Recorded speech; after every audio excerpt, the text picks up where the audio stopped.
Hello friends, welcome back. तो चलिए start करने वाले हैं इकोनॉमी का पार्ट नंबर 4। तो जैसा कि मैंने पहले बताया था कि इकोनॉमी का लास्ट पार्ट होगा, यानी कि लास्ट इन द सेंस कि जनवरी 2021 तक की करंट अफेयर्स इकोनॉमी से रिलेटेड यहाँ पर कंप्लीट हो जाएंगे। ठीक है। तो जनरली मैंने जो मोस्ट इंपॉर्टेंट टॉपिक्स होते हैं उनको कवर किया है। कुछ टॉपिक्स जो होते हैं वो स्टैटिक पार्ट में कवर होते हैं। ठीक है।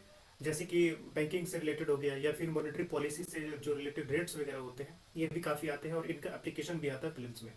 तो ये स्टैटिक पार्ट होता है, इनका कुछ एप्लीकेशन भी हम देख चुके हैं पिछले पार्ट में। ये जो फोर्थ पार्ट होगा ये कवर कर लेगा जनवरी 2021 तक के करंट अफेयर्स कंप्लीट हो जाएंगे फोर्थ पार्ट के साथ। ठीक है। तो चलिए स्टार्ट करते हैं। पहला यहाँ पर देखने वाले हैं करंट अफेयर्स 81 बॉन्ड। ठीक है। हमने इससे पहले वाले पार्ट में परपेचुअल बॉन्ड्स के बारे में पढ़ा था, जिनको कॉन्सोल बॉन्ड के नाम से भी जानते हैं। तो परपेचुअल और कंसोल बॉन्ड्स वो होते थे जिनका कोई मेच्योरिटी पीरियड नहीं होता था। ठीक है। जैसे गवर्नमेंट ने इशू किया और कहा कि हम इस पर आपको 8% इंटरेस्ट रेट देंगे। ठीक है। It is not any fix, जो भी गवर्नमेंट का इंटरेस्ट देने के लिए वो चीज़ होगा। ठीक है। लेकिन इसमें कोई मेच्योरिटी पीरियड नहीं होगी, गवर्नमेंट कब आपको प्रिंसिपल लौटाएगी। ठीक है। इस चीज़ का आपको ध्यान रखना है। तो एक्चुअली ये बातें सारी आई थी, मैंने पहले भी बताया था आपको। कोविड के समय जो पीएम केयर फंड था उसमें पैसा गवर्नमेंट डोनेशन ले रही थी, तो कुछ लोगों को कहना था कि गवर्नमेंट को यहाँ पर कौंसल या परपेचुअल बॉन्ड इशू करना चाहिए। तो इसी तरीके के एक बॉन्ड है 81 बॉन्ड जिसको कहते हैं। तो एक्चुअली इसको गवर्नमेंट जरूरी नहीं है कि वही इशू करेगी, यहाँ पर इसको बैंक्स बहुत ज़्यादा इसको इशू करते हैं। ठीक है। अभी 81 टाइप के जो बॉन्ड होते हैं, अब यहाँ पर इनकी जो खासियत क्या होती है कि इनका कोई भरोसा नहीं रहता कि बैंक कब आपको बंद कर दे। बैंक चाहे तो इंटरेस्ट रेट भी बंद कर सकती है, बैंक चाहे तो आपका प्रिंसिपल अमाउंट भी बंद कर सकती है। ठीक है। जैसे कि हम यस बैंक की बात करें, तो यस बैंक की स्थिति क्या हुई पिछले साल 2020 में आपको पता होगा। कहाँ इसका शेयर मार्केट में इसके शेयर जो थे 400 से ऊपर ट्रेड करते थे, और फिलहाल आप देखेंगे कि 15-16 रुपए के आसपास ट्रेड कर रहे हैं। तो इस वजह से क्या हुआ कि बैंक का जो कैपिटल था वो इरोज हो गया, वो एक ड्रास्टिकली इरोज हुआ, आप ये कहिए। ठीक है। इसकी वजह से क्या हुआ कि यहाँ पर यस बैंक ने 81 बॉन्ड जो इशू किए हुए थे, उन बॉन्ड होल्डर्स को ये कहा कि अब हम क्या करेंगे, आपको ये प्रिंसिपल अमाउंट इसका नहीं देंगे। यानी कि एक तरीके से जैसे लोन राइट ऑफ किया जाता है उस तरीके से इन्होंने राइट ऑफ कर दिया, मना कर दिया कि अब हम आपको पैसा नहीं दे सकते। तो किन किन कंडीशन में ये मना करते हैं, या तो इनका जो कैपिटल टीयर 1 का थ्रेशोल्ड होता है उससे कम हो जाए। टीयर 1 में वो कैपिटल जो होते हैं जो मेनली इक्विटी से आते हैं, यानी कि शेयर होल्डिंग से आते हैं।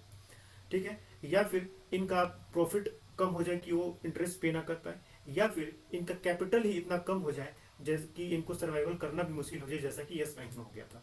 तो इन तीनों कंडीशन में बैंक चाहे तो इंटरेस्ट रेट नहीं भी दे सकते हैं, या तो चाहे ये प्रिंसिपल को भी नहीं दे सकते हैं। ठीक है। तो इसको हम 81 बॉन्ड कहते हैं। ये एक तरीके का अनसिक्योर्ड परपेचुअल बॉन्ड होता है, जिसमें परपेचुअल इन द सेंस कोई मेच्योरिटी नहीं होती है इसकी। अनसिक्योर्ड जैसा मैंने कहा कि यहाँ पर बैंक मना कर सकते हैं अगर उनका लॉस वगैरह हो जाता है तो। ठीक है। तो इस तरीके से 81 बॉन्ड आपको इंपॉर्टेंट हो जाता है। अनसिक्योर्ड परपेचुअल, बैंक ने इशू किया, बैंक यहाँ पर मना भी कर सकते हैं देने से। ठीक है। और ये यस बैंक की वजह से न्यूज में रहता है 2020 में। नेक्स्ट देखते हैं जीरो कूपन बॉन्ड और accrual bond. Zero coupon bond, अब यहाँ पर मेनली क्या होता है कि गवर्नमेंट कहती है कि ये एक बॉन्ड है। ठीक है। इस पर लिखा हुआ 100 रुपीज, मान लीजिए 100 रुपए का बॉन्ड है। ये जो 100 रुपीज पर लिखा हुआ है इसको हम कहते हैं फेस वैल्यू, या फिर इसको पार वैल्यू भी कहा जाता है। ठीक है। गवर्नमेंट ये कहे कि हम आपको कोई इंटरेस्ट रेट नहीं देंगे, लेकिन हम आपको ये बॉन्ड डिस्काउंटेड रेट पर देने वाले हैं। ठीक है। डिस्काउंट पर हम आपको देने वाले हैं, तो हम आपको 90 रुपए डिस्काउंट पर ये दे देंगे। ठीक है। जब इसकी मेच्योरिटी पूरी होगी तो क्या करेंगे कि मैं आपसे ये बॉन्ड दोबारा इस फेस वैल्यू पर या इस पार वैल्यू पर, यानी कि 100 रुपए पर मैं खरीद लूंगा। ठीक है। तो आपने 9 रुपए में खरीदा था, बाकी फिर गवर्नमेंट ने दोबारा उसे 100 रुपए में खरीद लिया। तो इस तरीके के बॉन्ड को हम कहते हैं जीरो कूपन बॉन्ड और approval bond. Coupon in the sense आप समझ लीजिए कि इंटरेस्ट रेट।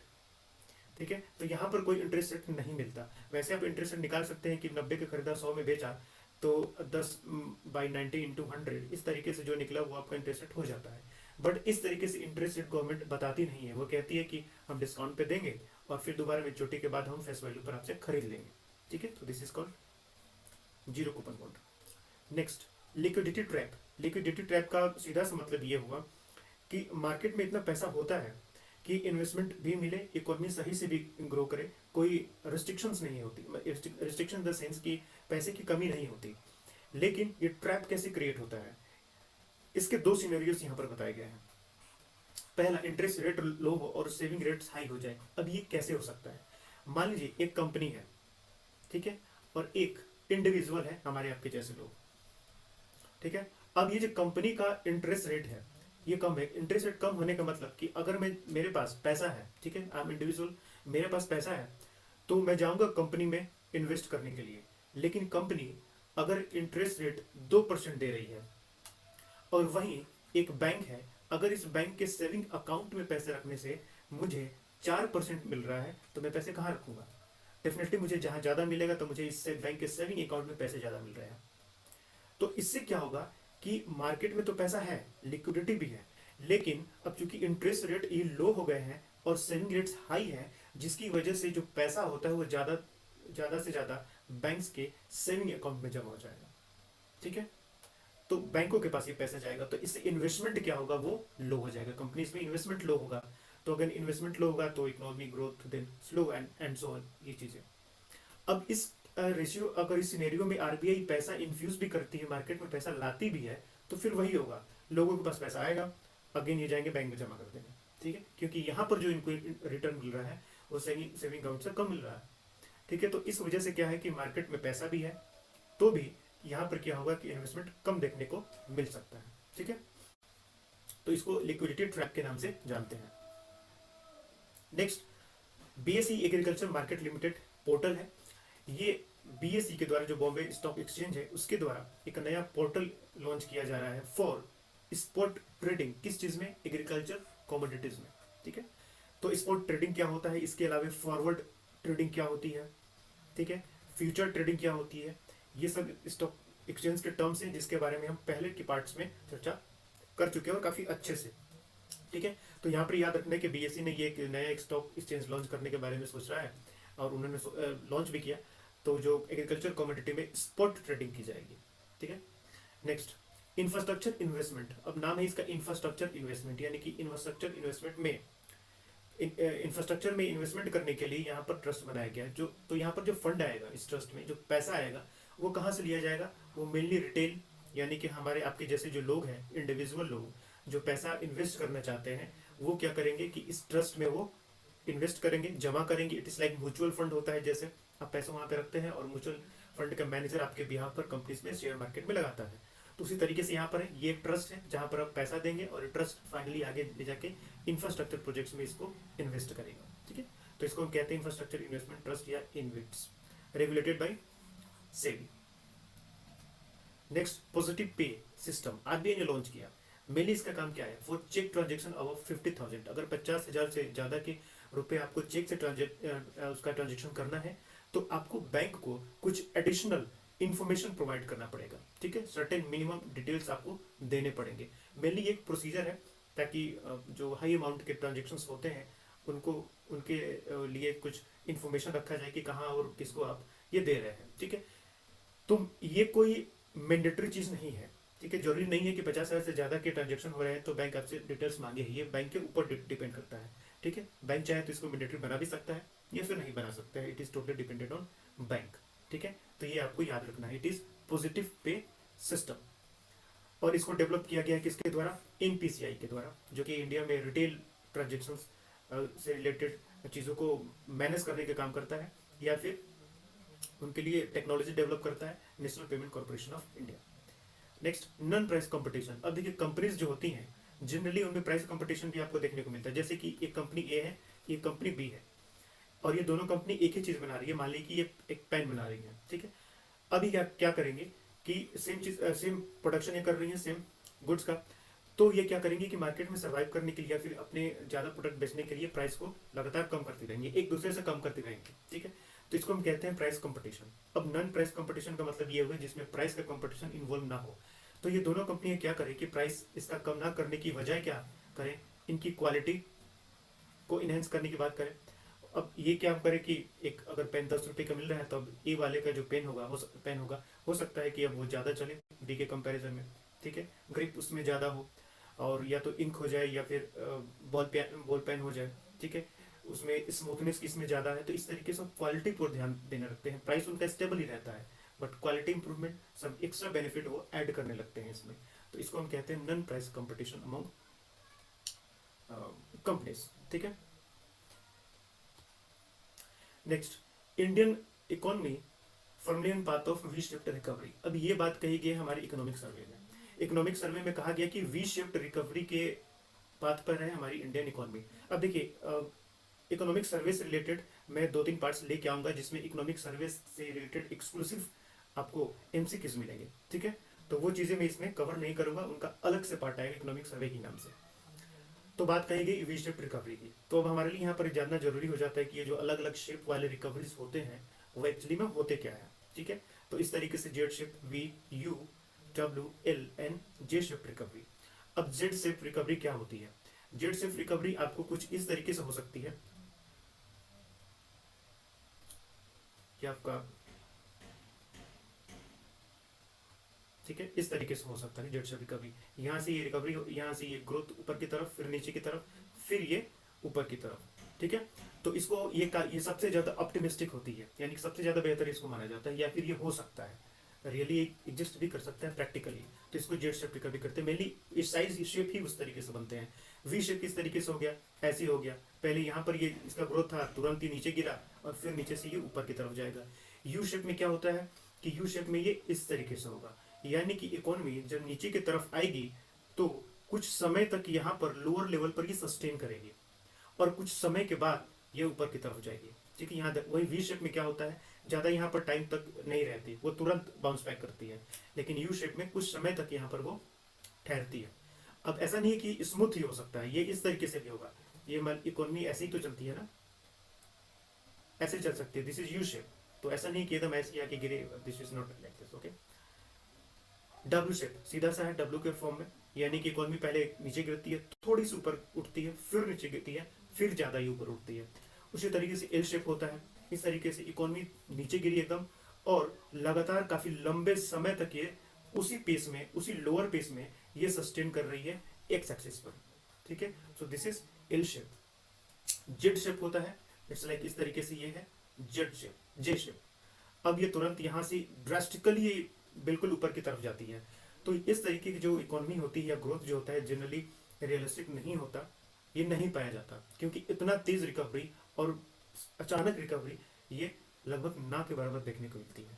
ठीक है, तो मैंने आपको याद रखने की कौन कौन सी रिकवरी है, शेप के नाम पे ही है, तो ये आपको याद करना भी मुश्किल नहीं होगा। नेक्स्ट, बैड बैंक, ये तो 2-3 सालों से इकोनॉमिक सर्वे में चला आ रहा है, इस बार भी इकोनॉमिक सर्वे में था। तो इसमें यह कहा गया कि जिन बैंक्स के एनपीएस हैं, यानी कि इन्होंने क्या किया है कि जिन कॉर्पोरेट्स को लोन दिया हुआ है और वो लोन एनपीए में कन्वर्ट हो गया है, तो ये बैंक क्या करेंगे कि एक बैड बैंक बनाया जाएगा, बैड बैंक, जिसको ये एनपीए बेच देंगे। ठीक है, बैंक वाले, और बाद में ये जो बैड बैंक होगा वो अपना रिकवरी करते रहेंगे इस कंपनी से, या तो रिस्ट्रक्चरिंग करनी हो या ऑक्शन करना है, जो भी करना हो वो बैड बैंक आगे करते रहेंगे। तो एक तरीके से ये एआरसी की तरह काम कर सकता है। ठीक है, असेट रिकंस्ट्रक्शन कंपनी की तरह ये काम करता है। तो यही है आपका बैड बैंक। अब इससे क्या होता है कि बैंक का एनपीए रिजॉल्व हो जाएगा। अब ये तो है कि इन्होंने अगर 100 रुपए लोन दिए हैं, तो ऐसा तो है नहीं कि पूरे 100 की 100 रुपए रिकवरी होगी, कुछ इसमें लॉस जरूर होगा, लेकिन फिर भी जो मिला वही सही। यहाँ पर कुछ बैंक का बैलेंस शीट जो है वो साफ सुथरा हो सकता है। Next, market infrastructure institution. यहाँ पर सेबी ने एक डिस्कशन पेपर लाया है, किस लिए? अब यहाँ पर एक नया स्टॉक एक्सचेंज और डिपोजिटरी बनाना चाहते हैं, जिसका नाम है मार्केट इंफ्रास्ट्रक्चर इंस्टीट्यूशन। ठीक है, तो अब ये जो मार्केट इंफ्रास्ट्रक्चर इंस्टीट्यूशन है, इसमें किसकी कितनी शेयर होल्डिंग होगी ये भी इसमें कहा गया। ठीक है, तो अब मान लीजिए कि कोई रेसिडेंट प्रमोटर है। ठीक है, प्रमोटर वो लोग जो होते हैं जो कंपनी शुरू करते हैं। ठीक है, सभी शेयर होल्डर जो होते हैं वो प्रमोटर नहीं होते, प्रमोटर वो होते हैं जिन्होंने कंपनी को शुरू किया। ठीक है, तो रेसिडेंट प्रमोटर जो होंगे, इनिशियली इनका 100% शेयरिंग हो सकता है, लेकिन नेक्स्ट 10 ईयर्स में अपनी शेयर होल्डिंग को धीरे धीरे रिड्यूस करके 51 to 26% लाना होगा। अगर फॉरेनर प्रमोटर है और वो एफएटीएफ मेंबर कंट्री से बिलोंग करते हैं, एफएटीएफ मतलब जो फाइनेंशियल एक्शन टास्क फोर्स वाली जो मेंबर कंट्रीज होती है वहां से बिलोंग करते हैं, तो इनिशियली इनका 49% शेयर होल्डिंग हो सकता है, जिसको अगले 10 साल में 26 से 15% तक रिड्यूस करना है। ठीक है, अगर foreign individual non FATF member हो, यानी कि एफएटीएफ मेंबर कंट्री से बिलोंग नहीं करता हो, तब ये मैक्सिमम जो है वो 10% ही शेयर होल्डिंग इसमें होल्ड कर सकता है। तो ये बात हुई प्रमोटर्स की। अगर नॉर्मल शेयर होल्डर की बात करें, ठीक है, जिन्होंने कंपनी को स्टार्ट नहीं किया है, बाद में उन्होंने शेयर होल्डिंग खरीदी है, तो ऐसे जो लोग होंगे शेयर होल्डर, वो 25% से ज़्यादा शेयर होल्डिंग नहीं रख सकते इसमें, ठीक है। तो प्रोमोटर्स की कितनी शेयर होल्डिंग होगी, चाहे वो इंडियन प्रोमोटर हो, अगर वो फॉरेनर प्रोमोटर है तो इसमें एक एफ वाला आ गया या फिर एक नॉन एफ वाला आ गया, ठीक है। तो ये प्रोमोटर्स की बात हो गई। उसके बाद जो नॉर्मल शेयर होल्डर्स होते हैं इनका कितना होगा, मैक्सिमम 25% होगा। तो ऐसा कहा गया है, ठीक है, मार्केट इंफ्रास्ट्रक्चर इंस्टीट्यूशन में। Next, secured overnight financing rate.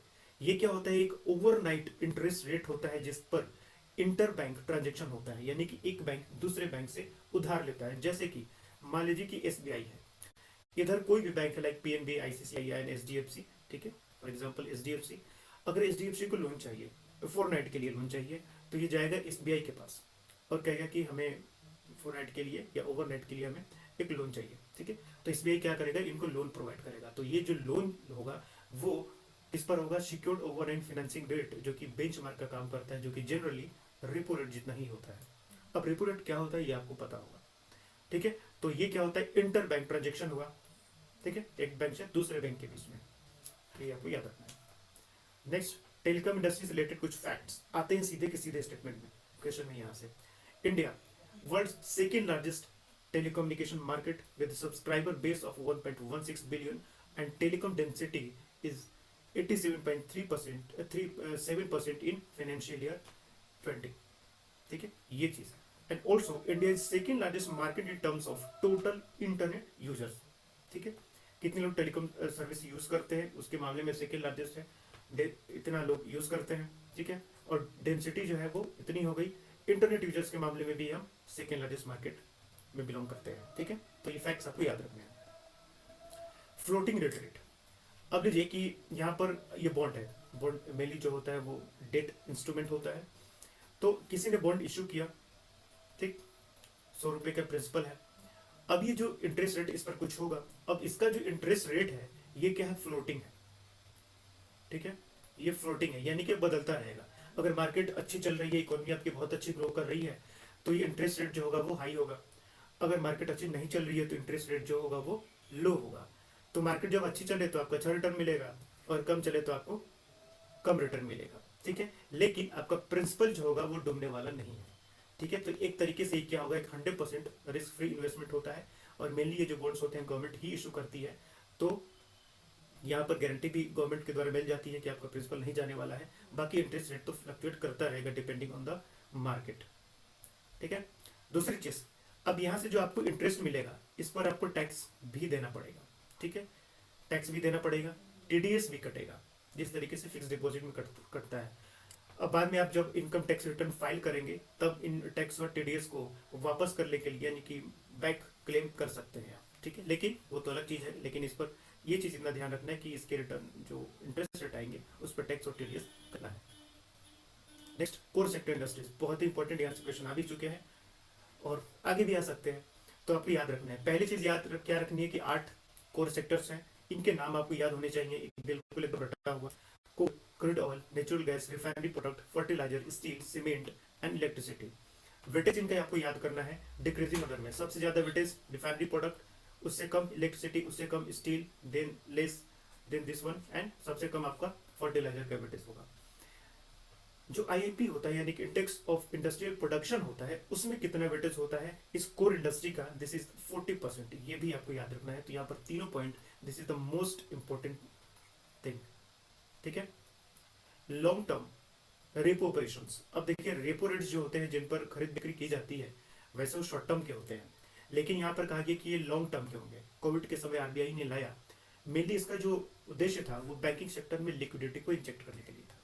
और ये जनरली जो होगा 1 साल और 30 साल के टेन्योर के लिए यहाँ पर ये ऑपरेशंस किए जाएंगे, ठीक है।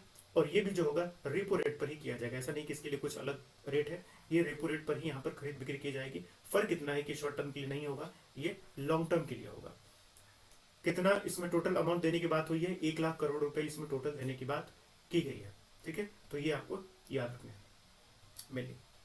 तो अब ये लॉन्ग टर्म का है तो बैंक्स को चुकाना है लॉन्ग टर्म में, शॉर्ट टर्म में चुकाने की जरूरत नहीं होगी, ठीक है। तो इस तरीके से ये आपका इकोनॉमी से रिलेटेड पार्ट 4 कंप्लीट होता है और जनवरी 2021 तक हम करंट अफेयर्स इकोनॉमी वाले करंट कंप्लीट कर चुके हैं। तो यहाँ से हम देखेंगे 3 सेक्शन जो हम जनवरी 2021 तक कंप्लीट कर चुके हैं, एक आपका इकोनॉमी हो गया, दूसरा आपका पॉलिटी हो गया, और तीसरा आपका हेल्थ हो गया। इसके बाद एक पार्ट आएगा डिफेंस का, और इस तरीके से डिफेंस का भी 2021 जनवरी तक कंप्लीट हो जाएगा। ठीक है, इस तरीके से धीरे धीरे सारे कंप्लीट कर लेंगे। चलिए, thank you, best of luck. मिलते हैं डिफेंस वाले पीपीटी के साथ या लेक्चर के साथ। Thank you, best of luck.